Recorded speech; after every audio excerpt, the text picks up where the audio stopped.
محترم سامعین و ناظرین کرام، آپ سن رہے ہیں درس حدیث۔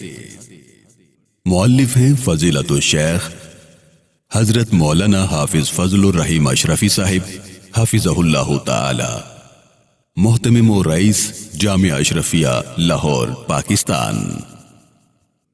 رسول اللہ صلی اللہ علیہ وسلم کی وہ دعا جس سے انسان بزدلی سے محفوظ رہتا ہے۔ عن انس قال كان النبي صلى الله عليه وسلم يقول اللهم إني أعوذ بك من الهم والحزن والعجز والكسل والجبن والبخل وضلع الدين وغلبة الرجال، رواہ البخاری و مسلم۔ حضرت انس رضی اللہ تعالیٰ عنہ سے روایت ہے کہ رسول اللہ صلی اللہ علیہ وسلم یہ دعا فرمایا کرتے تھے: اے اللہ، میں تیری پناہ چاہتا ہوں فکر سے اور غم سے اور کم ہمتی سے اور کاہلی و بزدلی سے اور بخل سے اور کنجوسی سے اور لوگوں کے دباؤ سے۔ اسے امام بخاری اور امام مسلم نے روایت کیا ہے۔ میرے مسلمان بھائیوں، ایمانی طاقت کی بدولت انسان کس طرح بزدلی سے محفوظ رہتا ہے۔ تاریخ بتاتی ہے کہ غزوہ احد میں مسلمانوں کی غلط فہمی کی وجہ سے ابتدائی فتح کے بعد پھر مسلمانوں کو شکست ہوئی۔ 70 صحابہ کرام رضی اللہ عنہم شہید ہوئے۔ خود حضور اکرم صلی اللہ علیہ وسلم کو زخم آئے، مگر ان سب باتوں کے بعد اللہ تعالیٰ نے جنگ کا پانسا پلٹا اور دشمن پسپا ہو گیا۔ اس عارضی شکست کے 3 سبب تھے۔ پہلا یہ کہ حضور اکرم صلی اللہ علیہ وسلم نے تیر اندازوں کو جو حکم دیا تھا وہ بعض وجوہات کی بنا پر اس پر قائم نہ رہے، کیونکہ اس بارے میں اختلاف رائے ہو گیا۔ کسی نے کہا ہمیں یہیں جمع رہنا چاہیے، اور بعض نے کہا کہ اب یہاں ٹھہرنے کی کوئی ضرورت نہیں رہی، بس اب چلنا چاہیے اور سب کے ساتھ مل کر مال غنیمت حاصل کرنا چاہیے۔ دوسرا سبب یہ ہوا کہ جب حضور اکرم صلی اللہ علیہ وسلم کے قتل ہو جانے کی جھوٹی خبر مشہور ہو گئی تو فطری طور پر مسلمانوں کے دلوں میں کمزوری پیدا ہو گئی، جس کا نتیجہ کم ہمتی کی صورت میں ظاہر ہوا۔ تیسرا سبب جو ان 2 سے بھی زیادہ اہم تھا وہ یہ کہ رسول اللہ صلی اللہ علیہ وسلم کے حکم کی تعمیل میں اختلاف ہو گیا تھا۔ یہ 3 لغزشیں مسلمانوں سے ہوئیں جس کی بنا پر انہیں عارضی طور پر شکست کا سامنا کرنا پڑا۔ اس وقت مسلمان مجاہدین زخموں سے چور چور تھے، ان کے بڑے بڑے بہادروں کی لاشیں سامنے پڑی تھیں۔ بدبخت دشمن نے حضور صلی اللہ علیہ وسلم کو بھی زخمی کر دیا تھا۔ مسلمانوں کو اپنی لغزشوں کا صدمہ بھی تھا، لیکن یہاں ایک خطرناک بات پیدا ہونے کا خطرہ تھا، وہ یہ کہ مسلمانوں کے اندر کہیں بزدلی پیدا نہ ہو جائے اور آئندہ کے لیے کمزور نہ ہو جائیں۔ اس پر اللہ تعالیٰ نے یہ فرمایا: وَلَا تَهِنُوا وَلَا تَحْزَنُوا وَأَنْتُمُ الْأَعْلَوْنَ إِن كُنتُم مُؤْمِنِينَ، یعنی تم اپنے اندر بزدلی اور سستی کو بالکل نہ آنے دو اور گزشتہ باتوں پر رنج و ملال بھی نہ کرو، آخر کار تم ہی بلند رہو گے اگر تم مومن رہے۔ اس قرآنی صدا نے ٹوٹے ہوئے دلوں کو جوڑ دیا اور مرجھائے ہوئے جسموں کو جن میں بزدلی پیدا ہونے کا خطرہ تھا ان میں ایک نئی روح پھونک دی۔ بزدلی کی حقیقت کیا ہے، اس کے اسباب کیا ہے اور یہ کن چیزوں سے پیدا ہوتی ہے؟ بزدلی کی حقیقت سمجھنے کے لیے ہمیں ایک قوت کے بارے میں سوچنا ہوگا جو اللہ تعالیٰ نے ہر انسان کے اندر رکھی ہے، اور وہ ہے غصے کی قوت، جسے قوت غضبیہ کہہ لیجئے۔ اسلام نے ہمیں یہ تعلیم دی ہے کہ ہر قوت کو خدا کے بتائے ہوئے طریقے پر استعمال کرو، اور اللہ کا بتایا ہوا طریقہ اعتدال اور میانہ روی سے کرنا ہوگا۔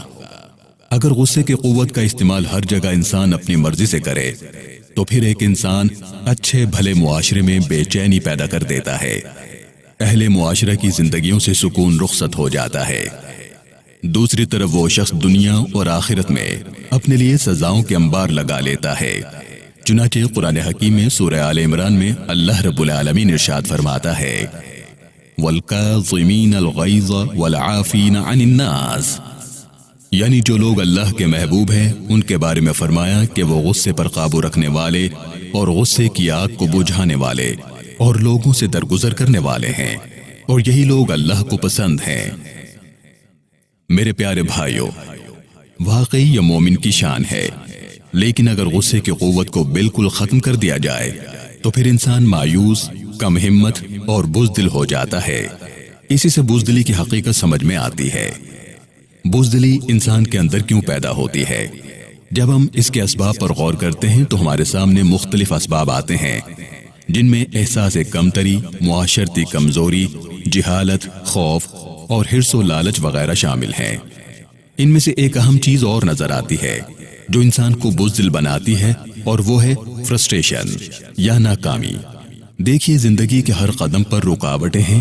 کوئی بھی منصوبہ بنائیں، اسے عملی جامہ پہنانے پر ہزاروں دقتیں پیش آئیں گی، لیکن ان مشکلات سے گھبرا کر بزدل نہیں بننا چاہیے، بلکہ ہمت اور کوشش سے کام لینا چاہیے۔ منصوبے کو زیادہ سے زیادہ خلوص کے ساتھ قابل عمل بنائیں، رکاوٹیں خود بخود ختم ہو جائیں گی۔ پھر نیا راستہ تلاش کریں۔ پھر بھی ناکامی سامنے آئے تو بزدل نہ بنے، اس لیے کہ ہمارا خالق یہ فرماتا ہے، لا تقنطوا من رحمت اللہ، یعنی تم اللہ کے رحمت سے نا امید نہ ہو۔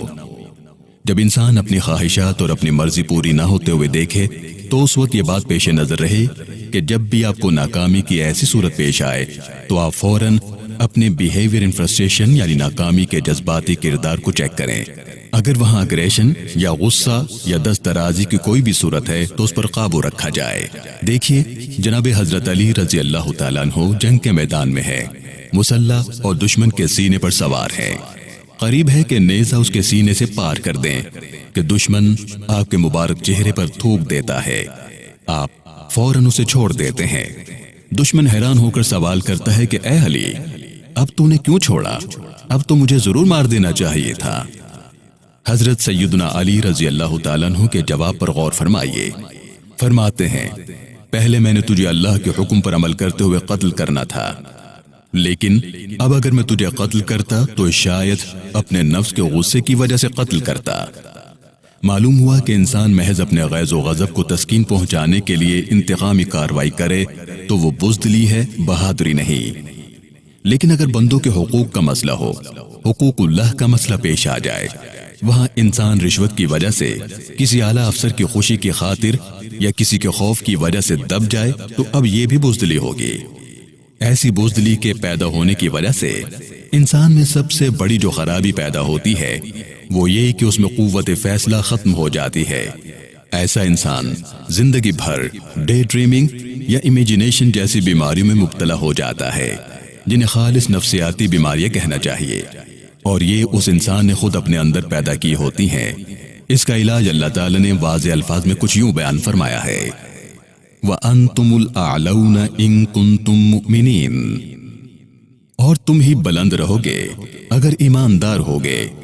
جہاں ایمان کی طاقت ختم ہوگی وہاں بزدلی جنم لے گی، اور جب انسان ایمان اپنے اندر پختہ کر لیتا ہے اور اس کے تمام لوازمات کو پورا کرتا ہے، ان پر ثابت قدم رہتا ہے، تو پھر اللہ یوں فرماتا ہے، إِنَّ الَّذِينَ قَالُوا رَبُّنَا اللَّهُ ثُمَّ اسْتَقَامُوا تَتَنَزَّلُ عَلَيْهِمُ الْمَلَائِكَةُ أَلَّا تَخَافُوا وَلَا تَحْزَنُوا، یعنی جو لوگ یہ کہہ دیں کہ ہمارا رب پالنے والا اللہ ہے، پھر اس پر ثابت قدم رہیں تو فرشتے اس پر نازل ہوتے ہیں تاکہ وہ نہ ڈریں نہ غمگین ہوں۔ لہٰذا اگر ہمارا ایمان ہے تو یقین جانیے کہ ہمارے نزدیک بزدلی پر بھی نہیں مار سکتی، اور بزدلی تو ایسی بری چیز ہے کہ آقا دو عالم صلی اللہ علیہ وسلم نے تو یہاں تک فرمایا، اللہم انی اعوذ بک من الجبن، یعنی اے اللہ میں بزدلی کے بارے میں تجھ سے پناہ مانگتا ہوں۔ میں بھی دعا کروں گا کہ اے اللہ ہمیں بزدلی سے بچا، آمین آمین۔ وآخر دعوانا ان الحمد للہ رب العالمین۔